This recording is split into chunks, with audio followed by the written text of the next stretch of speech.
The hunter's hands were still shaking when he dialed 911, deep in Ohio's Ridgeview Forest, beneath a canopy of skeletal November trees. He'd found what every parent feared and every cold case detective dreamed of: a human skeleton partially exposed by years of erosion, draped in the tattered remains of a denim jacket. But it wasn't the bones that made his voice crack on the phone. It was the silver necklace tangled in the ribcage, glinting in the afternoon light like a tiny beacon from another time. Her delicate chain with a single pendant, a bird in flight, wings frozen mid-escape. Detective Lana Briggs recognized it immediately from the photograph, pinned to her office wall for the past 3 years. The same necklace 16-year-old Laura Kensington wore the night she walked out of her family's modest suburban home on November 4, 1987, and vanished into American mystery. 36 years, 13,000 days of waiting, wondering, and dying slowly from the inside out. Laura's mother had kept that girl's bedroom exactly as she'd left it, algebra homework still on the desk, a half-finished letter to a pen pal in California, shoes by the door. Every birthday, every Christmas, every ordinary Tuesday was a fresh wound that never quite healed. The Kensington case had consumed 3 detectives before Briggs, destroyed 2 marriages, and spawned countless theories that led absolutely nowhere. Runaway, abduction, murder, family conspiracy. Each lead evaporated like morning fog. And now, finally, the forest had given up its secret. Briggs stood at the edge of the excavation site, watching forensic teams carefully brush away decades of earth and leaves. The November wind carried the particular scent of decomposition and damp soil that never quite left your clothes, no matter how many times you washed them. She'd been a detective for 17 years, had seen horrors that made hardened officers vomit. But something about this moment felt different, wrong somehow, like the forest itself was holding its breath. "Detective, you need to see this." Dr. Marcus Chen, the forensic anthropologist, waved her over with an expression that made her stomach drop. He was kneeling beside the skeleton, his gloved hands hovering over the bones as if afraid to touch them. Briggs approached carefully, her boots crunching on fallen leaves. The skeleton was arranged almost peacefully, arms at its sides, legs straight. Not the chaotic sprawl of someone who'd been dumped or buried hastily. Someone had taken time with this body. "What am I looking at, Marcus?" He pointed to the skull, then the pelvis, then the long bones of the legs. Female, approximately 5'4", age at death between 15 and 18. He paused, his jaw tightening. Laura Kensington was 16 when she disappeared. Height 5'4", so we've got our girl. Briggs felt that familiar mixture of relief and grief that came with solving a cold case. Relief for the family who could finally bury their child. Grief because the hope, that tiny, irrational flame that maybe somehow she was alive somewhere, was now officially extinguished. "Not exactly." Marcus's voice dropped to barely a whisper. He gestured for her to kneel beside him. "Look at the degradation pattern. Look at the color of the bone." Briggs studied the skeleton more carefully. Even to her untrained eye, something seemed off. The bones had a particular weathered quality, a deep brownish hue that suggested considerable age. "Laura disappeared in 1987, Marcus. That's 36 years. I know when she disappeared, Lana." He pulled out a small tool and gently scraped at one of the ribs, collecting a sample. "But these bones, they're not 36 years old. Based on preliminary examination, the mineral leaching, the structural deterioration, the complete absence of soft tissue or clothing remnants except for that jacket, I'd estimate these bones have been in the ground for 60 to 65 years, maybe longer." The forest suddenly seemed very quiet. Briggs could hear her own heartbeat pounding in her ears. "That's impossible. The necklace was placed there." Marcus pointed to how the chain lay across the bones, too perfectly positioned, too preserved. "Someone took this skeleton, a skeleton from the 1960s or earlier, and staged it to look like Laura Kensington's remains. The jacket fragments, also added recently.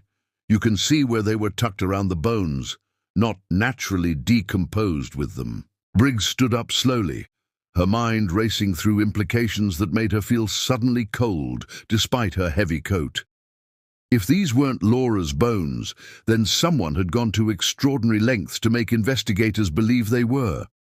Someone who had access to a decades-old skeleton, someone who knew about Laura's necklace, a detail that had never been fully publicized, someone who wanted the case closed, the investigation ended, the questions buried forever. Which meant Laura's disappearance wasn't just a tragedy. It was a cover-up that someone was still actively maintaining 36 years later. "How long have these bones been at this site?"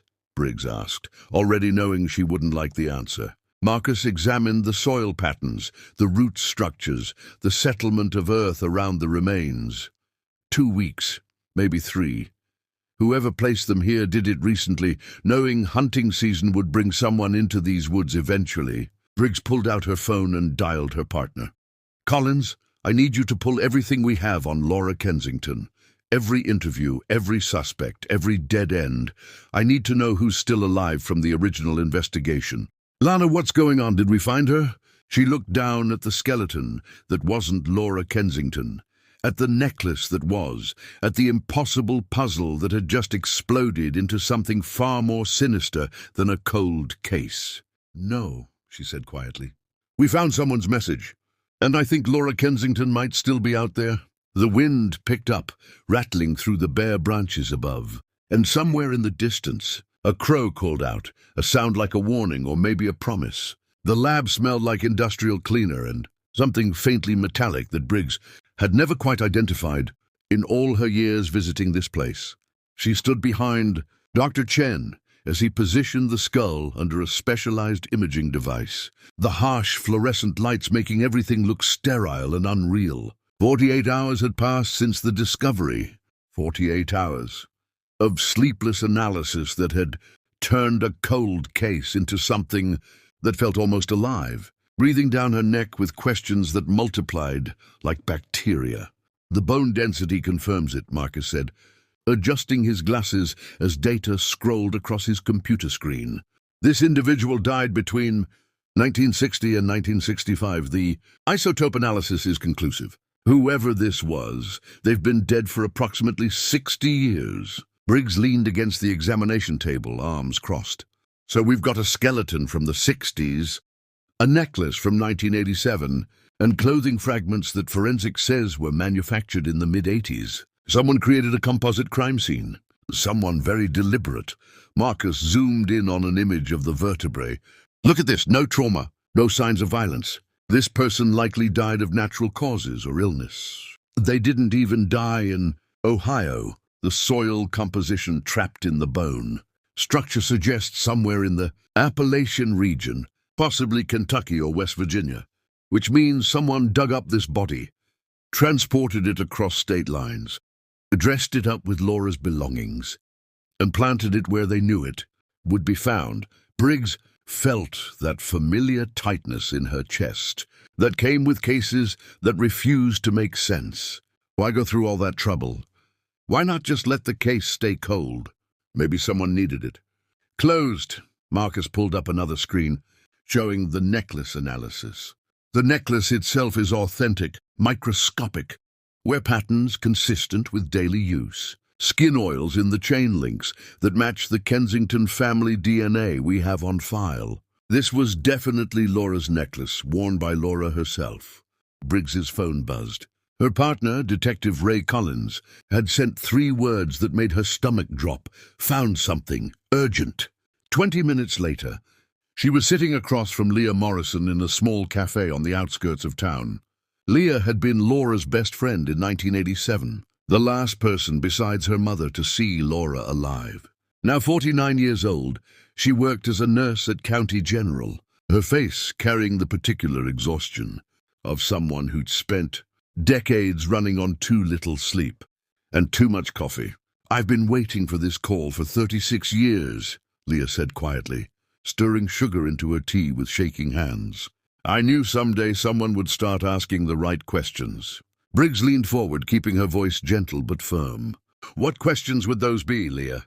About where Laura was really going that night. Leah's eyes filled with tears.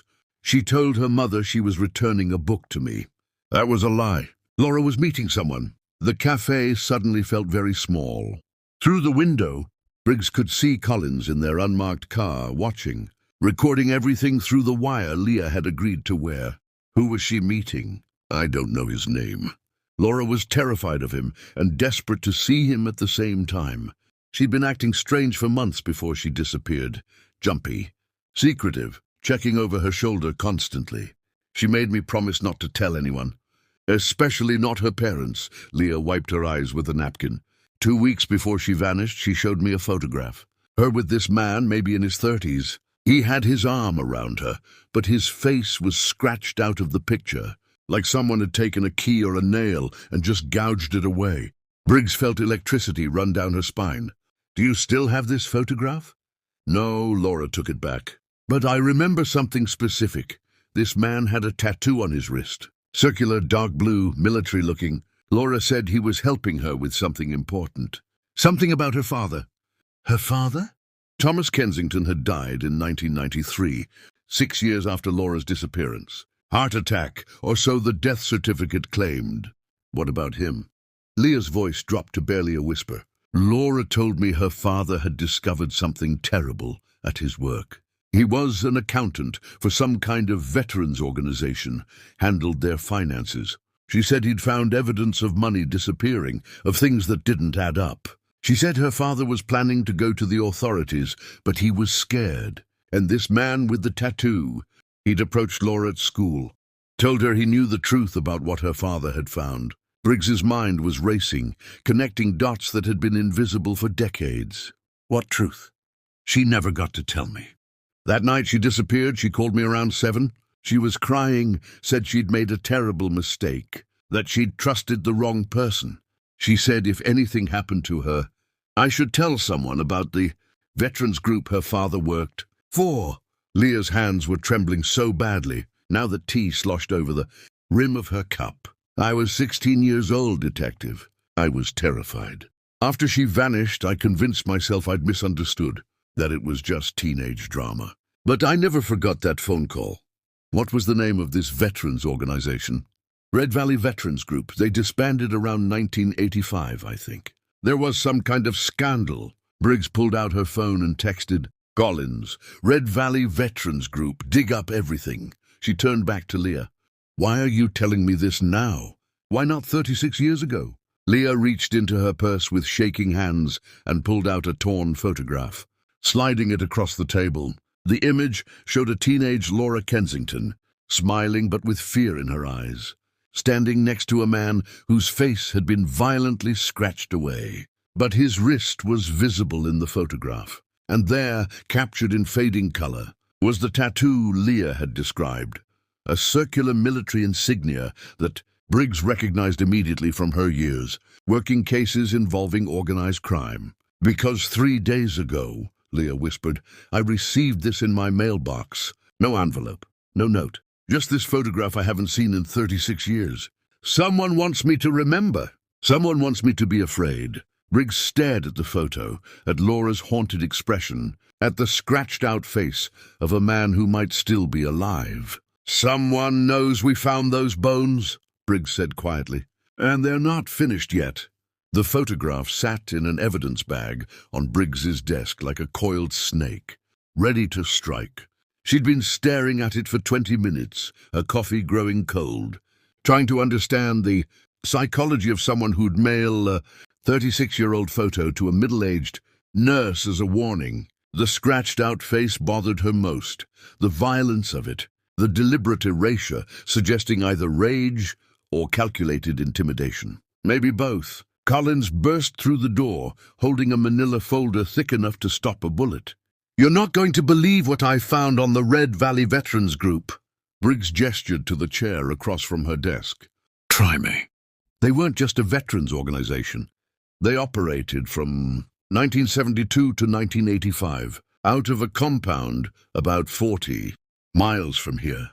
On paper, they provided support services for Vietnam veterans, job placement, counseling, housing assistance. In reality, they were a front. Collins opened the folder, spreading photographs and documents across the desk. In 1985, a federal investigation revealed massive financial fraud.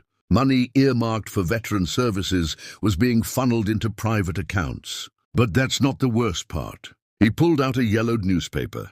Clipping dated March 1985, the headline read, "Local Veterans Group Linked to Trafficking Investigation." Briggs felt her blood run cold. Trafficking what? The article doesn't specify, and the investigation was shut down before charges were filed. But I called in some favors with the FBI field office. Got connected with a retired agent named Pemberton who worked organized crime in the 80s. Collins pulled out his notebook. He remembers Red Valley, said there were rumors, never proven, that senior members were involved in trafficking teenage girls, using the veterans compound as a way station. Girls would disappear from surrounding towns, sometimes turning up months later in other states, sometimes never turning up at all. The room suddenly felt airless. Briggs picked up the photograph of Laura with the faceless man. Thomas Kensington was their accountant. He would have seen the money trails, the discrepancies. Exactly. And according to Pemberton, there was one investigator who got close to breaking the case wide open in 1984, local detective named Frank Harlow. He'd been building a case against Red Valley for months, had witnesses ready to testify, had forensic accountants going through their books. Collins paused, his expression darkening. In November 1984, Detective Harlow was killed in what was ruled a hunting accident, shot in the back while tracking deer. Case closed. Red Valley disbanded 6 months later, and everyone involved scattered to the wind. Briggs stood and walked to her evidence board, where Laura's school photograph stared out with eyes that had seen something terrible before they vanished. So Thomas Kensington discovers the same financial irregularities Harlow was investigating. He's scared, doesn't know who to trust. Then this man with the tattoo approaches his teenage daughter, claims he has information about what her father found. Laura, trying to protect her family, agrees to meet him and walks straight into a trap. Collins finished. The question is whether he was trying to silence her or recruit her. Either way, she disappears November 4th, 1987. Her father dies of a supposed heart attack in 1993. Everyone who knew anything is either dead or too terrified to talk. Briggs turned back to her partner. Did Pemberton mention anything about military tattoos? Specifically a circular insignia? Collins flipped through his notes. He did, actually. Said Red Valley members had matching tattoos, some kind of unit marker from Vietnam. He couldn't remember the exact design, but he mentioned it was distinctive. Blue ink, circular pattern. They called themselves something. Brotherhood of the Ridge, maybe. The pieces were assembling into a picture that made Briggs want to put her fist through a wall. A criminal organization masquerading as a veterans group. A teenage girl who stumbled into their secrets trying to protect her father. A skeleton planted in the woods to convince everyone she was dead and the case was closed. Her phone rang. The forensic lab. She put it on speaker. Detective Briggs, this is Sarah Kim from Digital Forensics. We enhanced the photograph you submitted, the one with the scratched-out face. Please tell me you found something. We ran it through every enhancement protocol we have. The facial features are too damaged to reconstruct. But we isolated the tattoo on the subject's wrist and cross-referenced it with military insignia databases. A pause. It's a modified version of the 5th Special Forces group unit patch from Vietnam. But here's what's interesting. There's an addition to the standard design. A small bird in the center. A crow, specifically. Briggs looked at Collins, whose eyes had gone wide. The same bird that appeared on Laura's necklace. Sarah, can you send me everything you have on that tattoo variation? Every database hit, every similar marking, already in your email. But Detective, there's something else. We found trace evidence on the photograph itself. Recent trace evidence. Whoever handled this photo within the last week was wearing a specific type of hand lotion. Prescription grade. Used primarily by healthcare workers for chronic dry skin conditions. Leah Morrison was a nurse, but Leah had seemed genuinely terrified when she handed over the photograph. unless that fear was performance, calculated misdirection from someone who'd been part of this nightmare all along. Briggs's mind raced through possibilities. Sarah the lotion, can you narrow down the specific brand? Mederm Professional, it's only available through medical supply companies, used mostly in hospitals and care facilities. Collins was already on his laptop, pulling up Leah Morrison's employment history. She's worked at County General for 23 years. Before that, she was a nursing student at Ridgeview Community College. Check who else from Laura's graduating class works in healthcare, Briggs said, her voice tight, and find out if any of them have connections to the Red Valley area. But before Collins could respond, Briggs's phone lit up with an incoming call from an unknown number.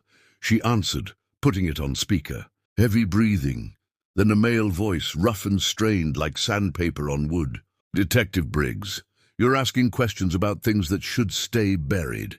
Who is this? Someone who tried to save that girl 36 years ago. Someone who failed. A long pause filled with what sounded like wind through trees. Laura Kensington isn't dead, but if you keep digging, she will be. And so will you. The line went dead. Collins stared at the phone. Did he just say, Laura's alive? Briggs grabbed her jacket, and whoever just called knows exactly where she is. The fire trucks were still spraying foam on the smouldering remains of Jake Morrison's house when Briggs arrived. Jake, Laura's ex-boyfriend from 1987, now a local pastor at Ridgeview Community Church, married to Leah for the past 30 years. The same Leah who'd given her the photograph, the same house that Jake had called her from 90 minutes ago, his voice shaking as he said he needed to tell her something about the night Laura disappeared. Now the front half of the colonial-style home was a blackened skeleton, windows blown out, the acrid smell of burned wood and melted plastic hanging in the air like a toxic fog. Neighbors stood in clusters on the street, some crying, others filming on their phones. The modern ritual of tragedy. Anyone inside? Briggs asked Fire Chief Daniels as she ducked under the police tape. Negative. House was empty when it went up. Accelerant used, gasoline from the smell. This wasn't an accident. Daniels pointed to the side entrance. Arson investigator found the point of origin. Someone broke the kitchen window, poured fuel inside, tossed a match, wanted it to burn fast and hot. Where's Jake Morrison now? His wife picked him up 20 minutes before the fire started. Witness saw them arguing in the driveway. Mrs. Morrison was upset about something. Daniels consulted his notes. Jake left in her car. 5 minutes later, the house was in flames. Briggs felt that familiar tightness in her chest. Jake calls to confess something. Leah picks him up, and immediately afterwards someone destroys any evidence that might have been in that house. Either Leah was protecting her husband, or she was silencing him. Chief, I need to access the site. Detective, it's not stable. I need 5 minutes, please. Daniels sighed and handed her a hard hat and respirator. Stay close to the exterior walls. Don't touch anything that looks like it might collapse, which is pretty much everything. Briggs entered through what remained of the back door, her boots crunching on debris. The kitchen was destroyed, living room gutted, but toward the rear of the house, Jake's study had been partially spared by the firefighters' quick response. The walls were scorched, the carpet soaked, but the heavy oak desk in the corner remained mostly intact. She pulled on latex gloves and carefully opened the desk drawers. Files soggy with water and foam, a laptop melted into slag, photographs curled and blackened. Someone had wanted this information destroyed, but fire was unpredictable, and water damage sometimes preserved what flames tried to erase.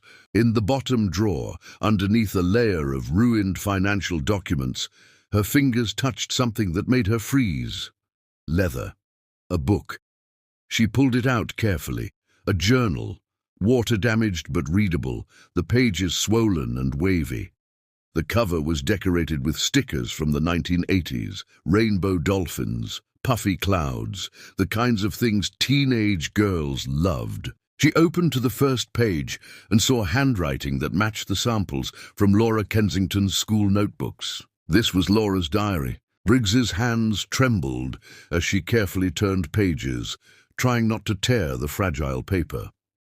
The entries started in September 1987, just 2 months before Laura disappeared. Normal teenage concerns at first, complaints about homework, excitement about the upcoming dance, frustration with her parents' rules, but by mid-October the tone shifted. October 16, 1987. Dad's been acting weird. Found him crying in his office last night. When I asked what was wrong, he said, "Some things are too heavy for little girls to carry." I'm not a little girl anymore. I'm scared something bad is happening. October 23, 1987. A man approached me after school today. He knew my name, knew where I lived. October 29, 1987.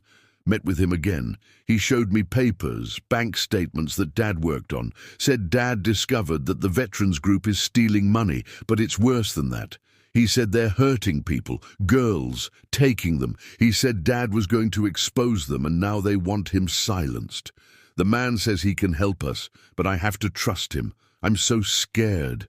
Briggs felt nauseous. Laura had been manipulated, groomed by someone claiming to protect her, while actually drawing her deeper into danger. November 2nd, 1987. I think I made a terrible mistake. The man, his name is Daniel. He's been asking me to steal things from Dad's office. Documents, files. He says we need evidence to go to the police. But today I saw him with another man and they were laughing. Laughing like this is all a game. I told Leah some of it. She said I should tell my parents, but if I do, they might get hurt. Daniel says if I try to back out now, my whole family will disappear. November 4th, 1987. This is it. Daniel called and said, tonight is the night we get the final evidence and go to the authorities. He wants me to meet him at the old Ridgeview checkpoint at 8 p.m. I told Mum I'm returning Leah's book. I'm bringing this diary with me in case something goes wrong. If you're reading this and I'm not there to explain it. The next page was torn out, violently, from the looks of the ragged edge. But the following page contained something that made Briggs's blood freeze. A message in different handwriting, shaky and desperate, written at an angle like someone had been pressed against a wall or floor. If you found this, I didn't run away. I was taken.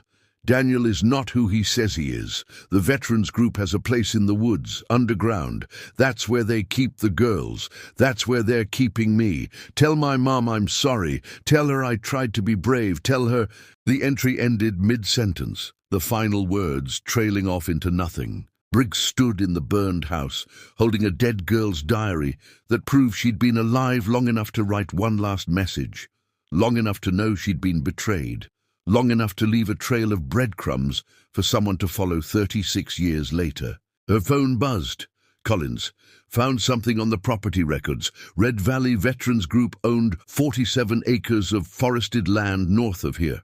Property was seized in the 1985 investigation, but never fully searched. It's still there, abandoned. Briggs looked down at the diary, at Laura's desperate final message. Underground, that's where they keep the girls. Get a warrant, she texted back, and call in ground-penetrating radar. We're going digging. The old Red Valley compound sat 47 miles north of Ridgeview, hidden behind a wall of pine trees that had grown wild and thick in the decades since the organization disbanded. The main building, a long, low structure that looked more like a bunker than an administrative office, was covered in graffiti and broken windows. Nature was reclaiming what humans had abandoned, vines crawling up concrete walls, saplings pushing through cracked asphalt. Briggs stood beside the ground-penetrating radar technician as he moved the equipment slowly across the overgrown field behind the main structure. The screen showed layers of earth, rock formations, and then, there, something that made him stop and mark the location with a flag. Anomaly, he said, adjusting the settings, approximately 8 feet down. Rectangular void. Could be a septic tank, could be a root cellar, could be a bunker, Briggs finished. She counted 7 flags already planted across the field, 7 underground spaces that shouldn't exist according to any building permits or official records. Collins approached with his phone pressed to his ear, his expression grim. Just got off with the county surveyor's office. No permits were ever filed for underground construction on this property. Whatever's down there, they built it off the books. The excavation crew began digging at the first marked location. 2 hours later, they'd uncovered a concrete hatch hidden beneath 3 feet of soil and overgrown grass. The metal door was rusted but intact, secured with a heavy padlock that bolt cutters made short work of. Briggs descended the ladder first, her flashlight cutting through darkness that had been sealed away for nearly 4 decades. The air was stale and thick, carrying that distinctive smell of enclosed spaces and something else, something organic and wrong that made her stomach turn. The underground room was roughly 12 by 12 feet, concrete walls sweating with moisture. A rusted metal bed frame sat against one wall. Empty food cans littered the corners, and scratched into the concrete over and over in desperate repetition were names. Girls' names. Dozens of them. "Jesus Christ," Collins whispered behind her, his flashlight beam revealing more of the horror. This was a holding cell. Briggs moved closer to the wall, reading the names that had been carved with fingernails, rocks, anything sharp enough to leave a mark in concrete. Most were just first names: Sarah, Michelle, Rebecca, Tammy. But one made her breath catch. Laura K. Carved deeper than the others, the letters precise despite being scratched into unforgiving stone. Beneath her name, Laura had carved a date, November 5, 1987, one day after she disappeared. "She was here," Briggs said, her voice barely audible. "She was alive and she was here." But there was something else carved below the date, an arrow pointing toward the far corner of the cell, and 2 words. "They moved me." Collins followed the arrow to where it pointed, a section of wall that looked subtly different from the rest. He knocked on it and got a hollow sound. "This isn't solid concrete. There's something behind here." The excavation crew brought down tools and carefully chipped away at the wall. Behind the concrete facade was a narrow tunnel, barely wide enough for a person to crawl through, disappearing into darkness. "This connects to something else," Briggs said, already calling for more equipment. "They had escape routes, or transfer routes, ways to move people without being seen from above ground. It took another 3 hours to map the tunnel system. What they discovered made the case explode into something far bigger than one missing girl. The tunnels connected 7 separate underground cells across the property, all feeding into a central chamber beneath the main building. From there, another tunnel led off the property entirely, emerging nearly a quarter-mile away in a dense section of forest. "It's a pipeline," Collins said, staring at the crude map they'd drawn. "They could bring girls in, hold them underground where no one would hear them scream, and transport them off the property without ever being seen." In the central chamber, they found more evidence: old sleeping bags, clothing from different eras, and a metal filing cabinet that had somehow survived decades of moisture. Inside were photographs, dozens of them. Young girls, teenagers, looking terrified or drugged or blank-eyed with trauma. The photos were organized by year, dating back to 1973. And there, in a folder marked 1987, was a photograph that made Briggs's heart stop. Laura Kensington, very much alive, sitting on a concrete floor, with her knees pulled to her chest. Her eyes were haunted but defiant. Written on the back in neat handwriting, Subject 47, November 1987, prepared for transfer. "Transfer where?" Collins asked. Before Briggs could answer, her phone rang. The screen showed an unknown number, but something told her to answer it. Detective Briggs. The voice was female, older, shaking with emotion and fear. "My name is Maria Dalton. I saw the news about the skeleton you found, about Laura Kensington. I need to tell you something I should have told someone 36 years ago." Briggs put the phone on speaker, her hand trembling. "I'm listening. I was taken in 1964. I was 15 years old. They kept me in a place underground, moved me from cell to cell. I was there for months, maybe years. Time stopped meaning anything. Maria's breath hitched. In 1987, they brought a new girl in. Her name was Laura. She was in the cell next to mine. We could talk.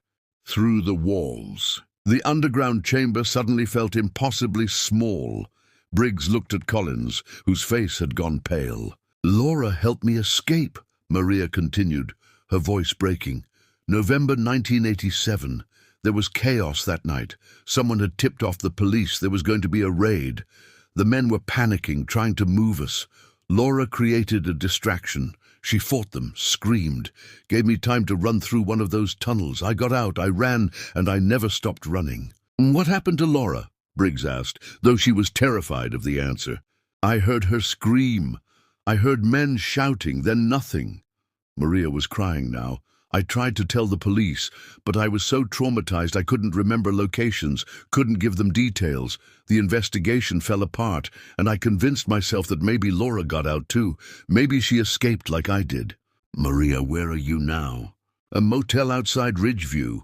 I came back because I saw the news, because I've been carrying this guilt for 36 years. A long pause.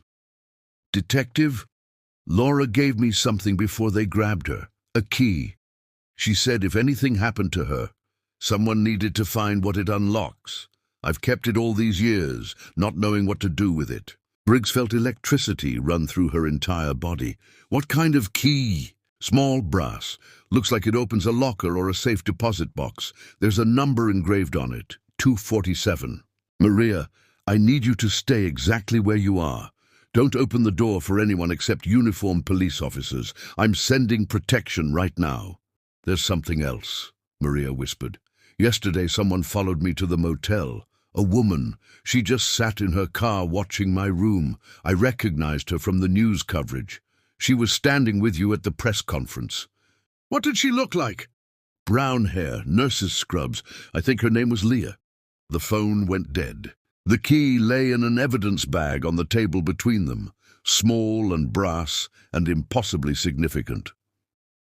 Maria Dalton sat across from Briggs in the protective custody suite at the county sheriff's office, her hands wrapped around a cup of coffee she hadn't touched.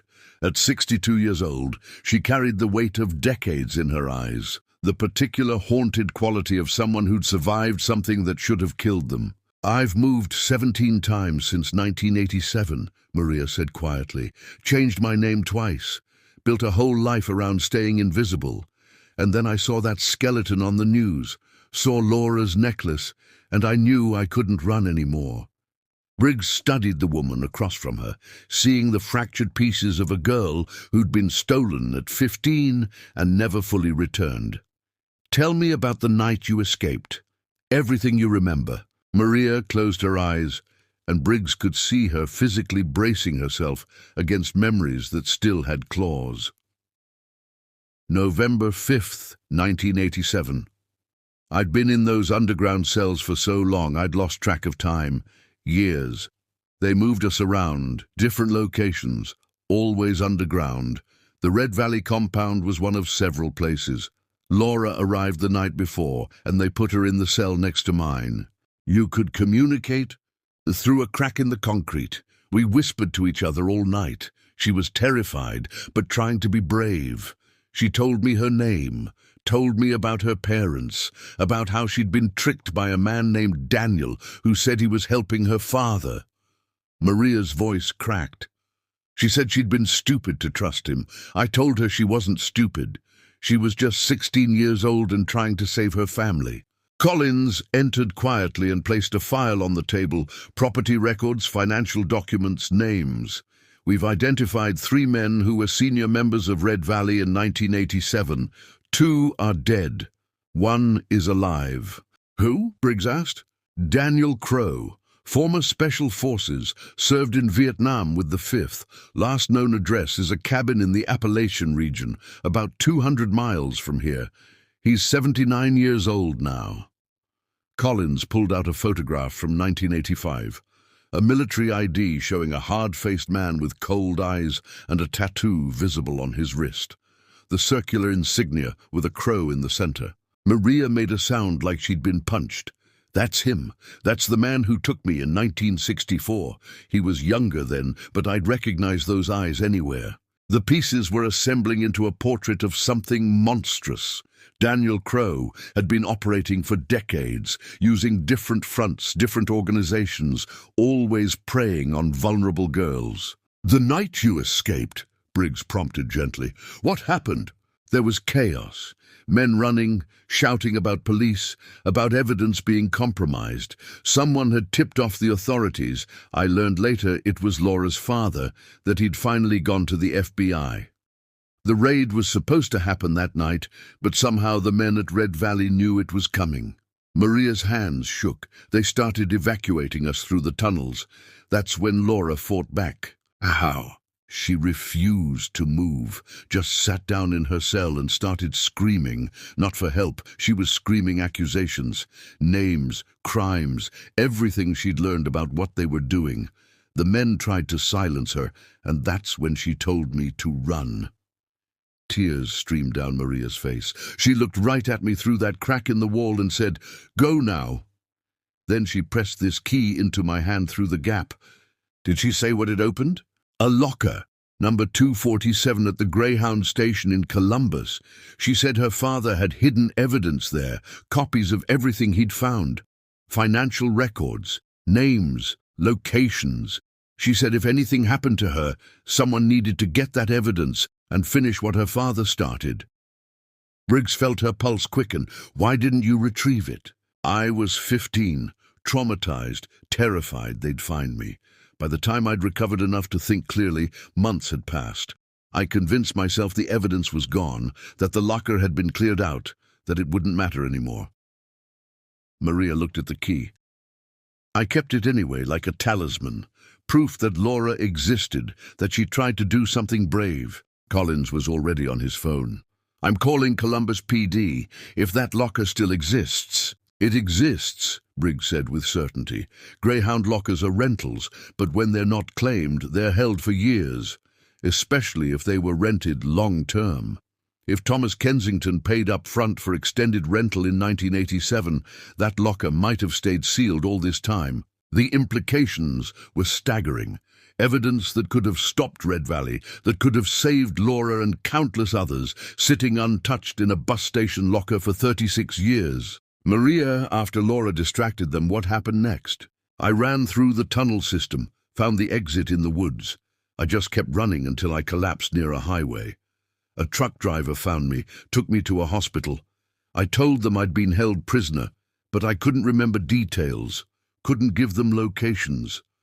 I was a mess. The investigation went nowhere. Maria's voice dropped to a whisper. 3 days later, I saw on the news that the FBI raid on Red Valley found nothing. The compound was empty, the men had vanished, and Laura Kensington was officially missing. Did you ever see Laura again? Any sign she got out? No. And I've lived with that guilt every single day since. I survived because she sacrificed herself. Maria looked up, her eyes fierce despite the tears. "But, Detective, I don't think she died that night." Briggs leaned forward. "What makes you say that?" "Because of what I heard while I was running through the tunnels. One of the men was on a radio, talking to someone. He said, 'Subject 47 is too valuable to eliminate. Prepare her for long-term placement.'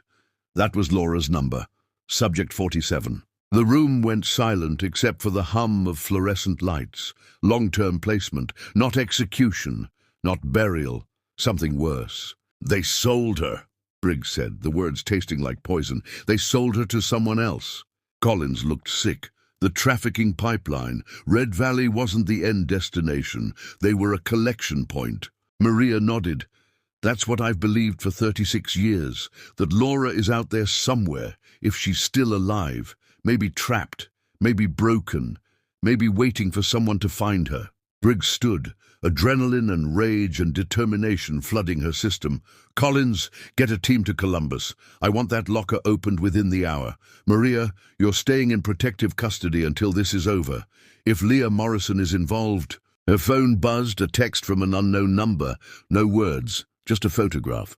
It showed a woman, current day, maybe mid-40s, With graying hair and haunted eyes, she was standing in what looked like a basement or bunker, holding a piece of paper with today's date written on it. The woman's face was older, weathered by decades of suffering, but Briggs recognized her immediately from the school photographs she'd been staring at for 3 years. Laura Kensington was alive, and someone wanted them to know it. The photograph had been sent from a burner phone that pinged off a cell tower deep in the Appalachian Forest, exactly where Daniel Crow's cabin was located, according to property records.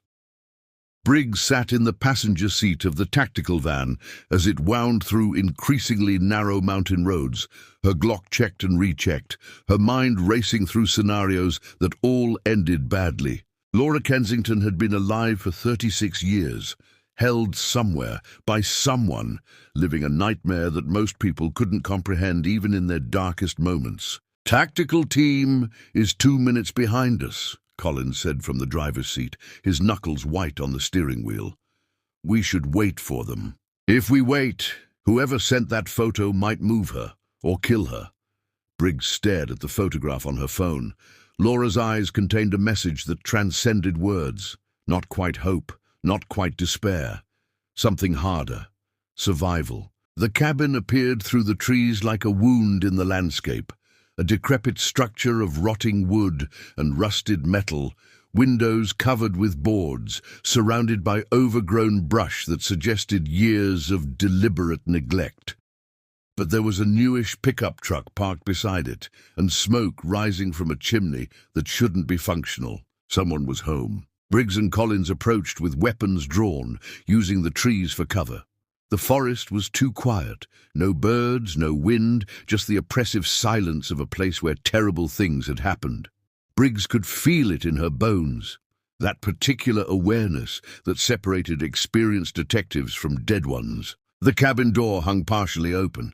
They entered in tactical formation, clearing corners, checking sight lines. The interior was worse than the exterior, filthy, smelling of decay and human waste, walls covered in photographs that made Briggs's stomach turn. Girls, dozens of them, different years, different faces, all sharing the same expression of violated innocence. And there, in the center of the largest wall, was a recent photograph of Laura Kensington. Older but unmistakable, with the word "original" written beneath it in marker. "He's been obsessed with her," Collins whispered. 36 years of obsession. They found the entrance to the underground bunker hidden beneath a rug in the back room. A wooden hatch with fresh scratches around the edges, recently opened. Briggs signaled to Collins, and they descended into darkness that felt alive with malevolence. The bunker was larger than the cells at Red Valley, more permanent.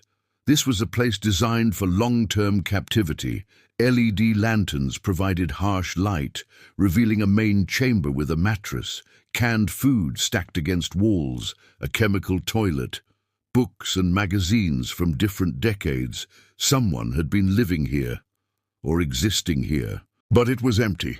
"Police! Laura Kensington, if you can hear me, we're here to help." Briggs's voice echoed off concrete walls. Movement, a shadow shifting in a corner behind a makeshift curtain. Briggs approached slowly, holstering her weapon, raising her hands. "Laura, my name is Detective Lana Briggs. You're safe now. We're getting you out of here." The woman who emerged from behind the curtain was simultaneously Laura Kensington and a complete stranger. Her face carried the ghost of the 16-year-old in the school photos. But life, or the absence of it, had carved away everything soft, leaving only sharp edges and survivor's eyes. She was emaciated, hair streaked with grey, wearing clothes that looked decades old. "He said you'd come eventually," Laura said, her voice rusty from disuse or screaming or both. "He said someone would finally find the key to the locker." "Laura, where is Daniel Crow?" "Gone. He left 3 hours ago, said he had to clean up loose ends." Laura's expression didn't change, as if emotion had been beaten out of her years ago. "He knows you found Maria, knows you found the compound. He's tying up the only witnesses who can connect him to everything." Briggs felt ice flood her veins. What witnesses? "The woman who helped him. His inside person, the one who's been helping him track loose ends for years. Laura moved forward into the light, and Briggs could see scars on her arms, her neck, places where someone had deliberately marked her. He calls her his insurance policy. She's been watching you since you found the skeleton. Leah Morrison, Briggs said, pieces clicking together with sickening clarity. She was one of us, Laura whispered, taken when she was 14 in 1985, but instead of fighting, she adapted, became useful to them. They let her go back to her normal life as long as she kept them informed, helped recruit, stayed quiet. Laura's laugh was broken glass. She married my ex-boyfriend, moved into my old neighborhood, lived my life while I rotted underground. Collins was already on his radio. All units, we need immediate pickup on Leah Morrison. Consider her armed and dangerous. She's heading toward... He looked at Laura. Where would Crow go? To eliminate Maria, and then to finish what he started with my father's evidence. Laura sat down on the mattress, like her legs could no longer support her. The locker in Columbus. That's where everything is. If he destroys it, there's no proof, no names, no paper trail, just the word of broken women against a decorated veteran. Briggs was already moving toward the ladder. Collins, stay with her. Get medical down here. I'm going to Columbus. Lana, backup is 3 minutes out. Maria Dalton is in protective custody at the sheriff's office, and if Leah Morrison has been feeding them information, she knows exactly where Maria is. Briggs climbed the ladder with her phone pressed to her ear, dialing the protective detail. This is Detective Briggs. Lock down the custody suite. No one in or out until I... The call connected to screaming, gunshots, then silence. Officer down! Officer down! Suspect fled the building, female, brown hair, driving a grey Honda. Briggs burst out of the cabin and into the clearing, where the tactical team was just arriving. She grabbed the nearest officer. Grey Honda, female suspect, heading toward Columbus. She's got maybe a 10-minute head start. Detective, we need to secure the scene. There's a woman in that bunker who's been held captive for 36 years. Get her medical attention. Get her safe. I'm ending this. Briggs jumped into her vehicle, Collins sliding into the passenger seat despite her protest. You're not doing this alone, he said simply. They roared down the mountain road, lights flashing, sirens screaming. Briggs called the Columbus PD. This is Detective Lana Briggs, Ridgeview County. I need units at the Greyhound station immediately. Armed suspect en route to destroy evidence in Locker 247. Shoot to disable if necessary. The voice on the other end was calm, professional. Units are 5 minutes out. Can you provide description of suspect? Female, late 40s, brown hair, nursing scrubs, name Leah Morrison. She's desperate and she's got nothing to lose. They were still 40 minutes from Columbus. 40 minutes that felt like hours, like years, like the 36 years Laura Kensington had spent in the dark. She won't make it in time, Collins said, checking the GPS. We've got state police setting up roadblocks. She'll have to go through at least 2 checkpoints. But Briggs knew better. She'd seen this desperation before, in criminals backed into corners. Leah Morrison had spent 36 years maintaining a carefully constructed lie, living in plain sight while helping to destroy other girls' lives. She wouldn't surrender, quietly. Her phone rang. Unknown number again. She answered on speaker. Detective Briggs. It was a man's voice, gravelly with age, but still carrying the iron of command. Daniel Crow. You've been very busy. Found my collection. Found my prize. Even found the little bird who got away. Where are you, Daniel? Somewhere you'll never reach in time, but I want you to know something. A pause, filled with malice. Laura Kensington could have been free years ago. I gave her chances. I left doors unlocked, windows open, but she never tried to escape. You know why? Briggs said nothing, rage building in her throat. Because I broke her, Crow continued, satisfaction dripping from every word. Just like I broke all of them. That evidence in the locker? It doesn't matter. Even if you find it, even if you arrest everyone named in those files, you can't undo what I've done. I've destroyed more lives than you can count, and I did it all in plain sight." The line went dead. Collins looked at Briggs, whose hands were shaking on the wheel. "He's baiting you." "I know, but he's also right about one thing." She pressed harder on the accelerator. "That evidence is the only thing that ties him to everything. Without it, it's just testimony from traumatized victims. With it, we can trace the entire network." They were 20 minutes from Columbus when Collins's phone lit up. "State police just reported. Grey Honda crashed through a roadblock. Officers in pursuit. Suspect is heading directly for the bus station." "How far ahead?" 6 minutes. Briggs could see it playing out like a nightmare. Leah Morrison reaching the locker, destroying decades of evidence, disappearing back into the shadows of a life built on other people's suffering. Unless they stopped her. The Columbus skyline appeared on the horizon as the sun began to set, painting everything in shades of blood orange and dying light. The Greyhound station smelled like diesel fuel and desperate journeys, fluorescent lights buzzing overhead as travelers moved through the terminal with the weary shuffle of people who'd been traveling too long. Briggs crashed through the entrance with her badge raised, Collins right behind her, scanning for threats in the crowd of startled civilians. "Police! Everyone move toward the exits calmly!" Her voice cut through the ambient noise, and people scattered like birds, some running, others frozen in confusion. The locker bay was at the far end of the terminal. A wall of numbered metal doors, painted institutional beige, most of them rusted and dented from decades of use. And standing in front of locker 247 was Leah Morrison, crowbar in one hand, gun in the other. Her face twisted with something beyond rage, something closer to religious fervor. "Don't come any closer!" Leah's voice cracked with hysteria. She'd already forced the locker open, and inside Briggs could see boxes, files, the physical evidence of crimes that had been hidden for 36 years. "This ends today. All of it. The lies. The secrets." Leah put down the weapon. Briggs advanced slowly, her Glock trained center mass, aware of Collins flanking right, aware of the Columbus PD officers taking positions at the terminal entrance. "It's over. We found Laura. We found Daniel Crow's bunker. We know everything." "You don't know anything?" Leah laughed, and it sounded like breaking glass. "You think you understand what happened? Laura wasn't a victim. She was a threat. She was going to destroy everything. Destroy the organization that saved me." "Saved you?" Collins's voice was thick with disgust. "They kidnapped you, tortured you. They freed me." Leah's hand shook, the gun wavering between Briggs and the boxes.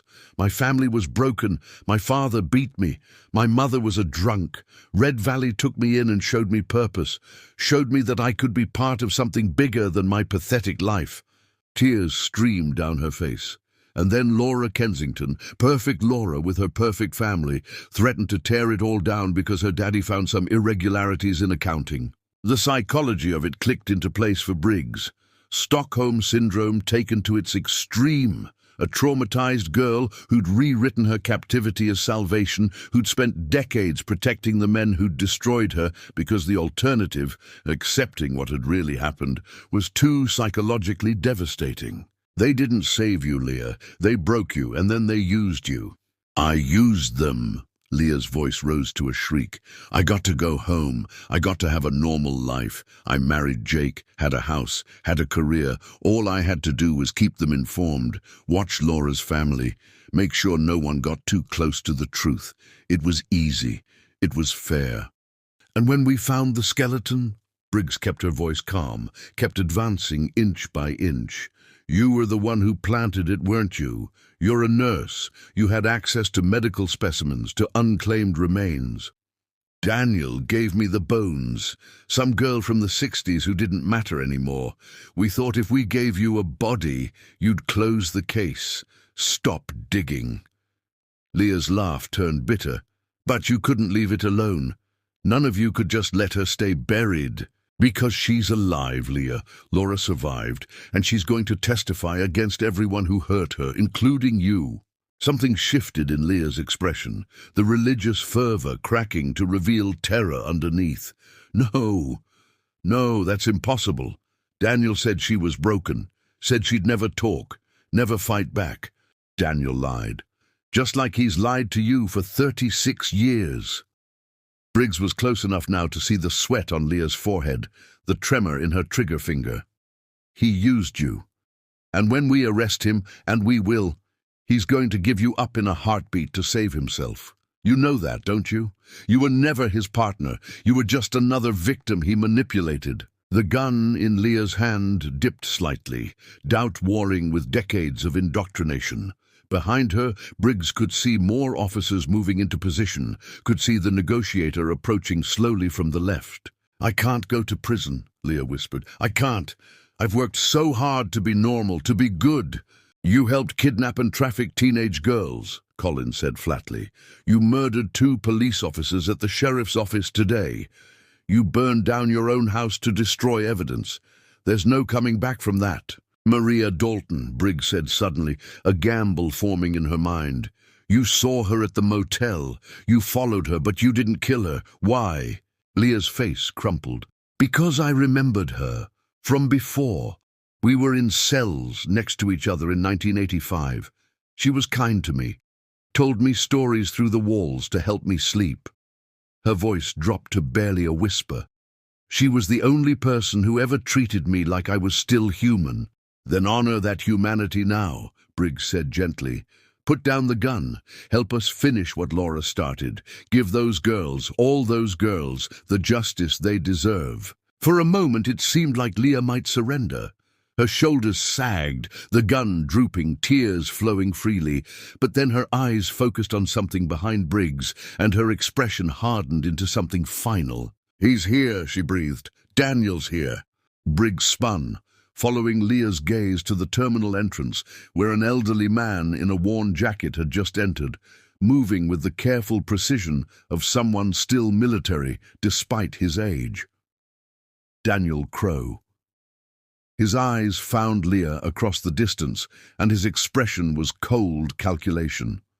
He pulled a gun. Everything happened in seconds.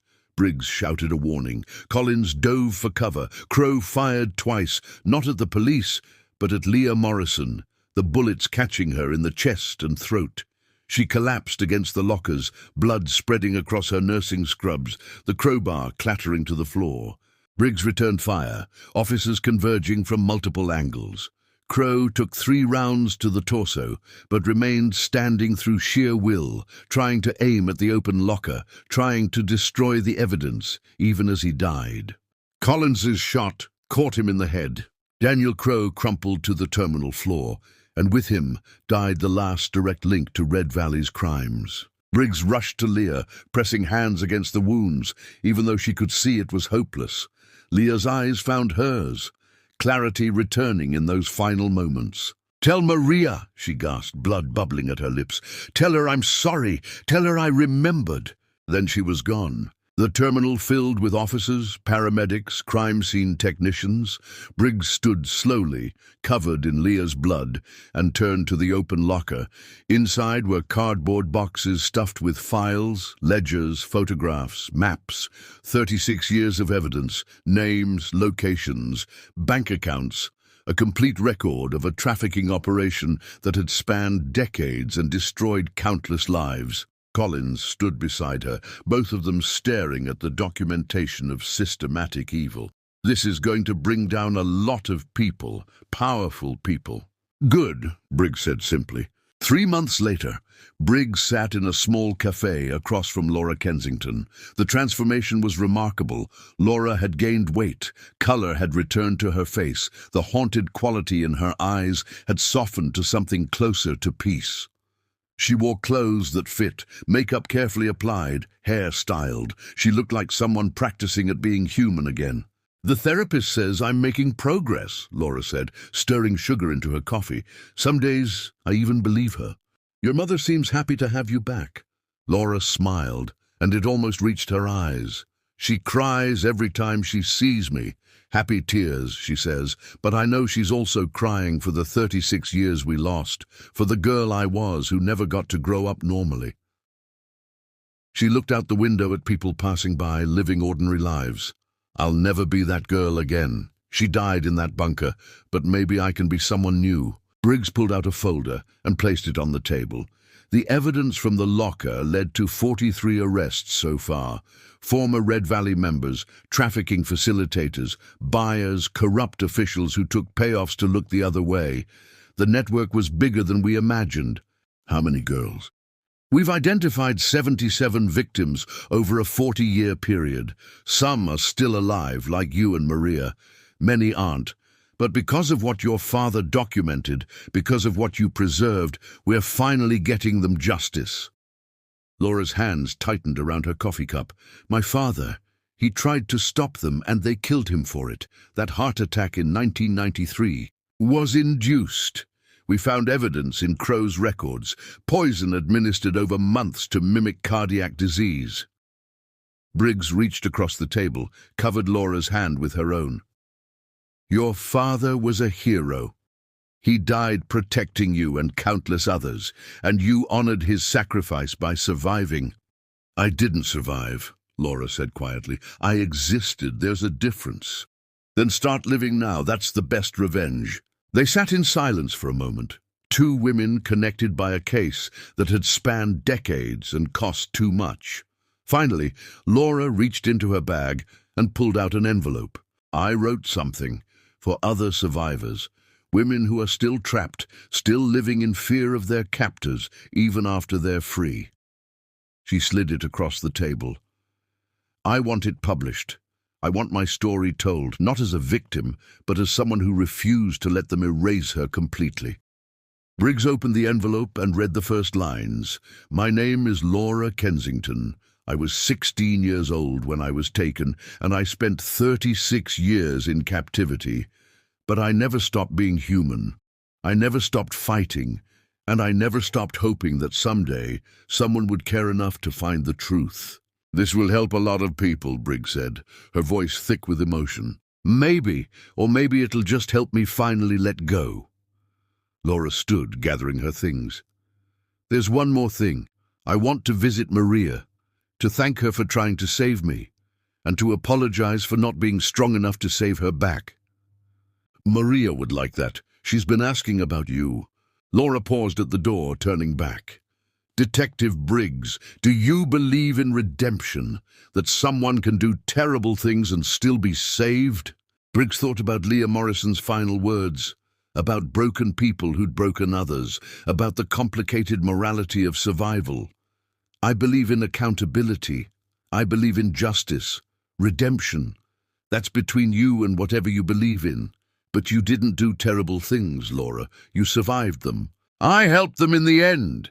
They made me help recruit other girls. Told me if I cooperated, they'd let me go. I was so desperate to believe them. Laura's voice cracked. How do I live with that?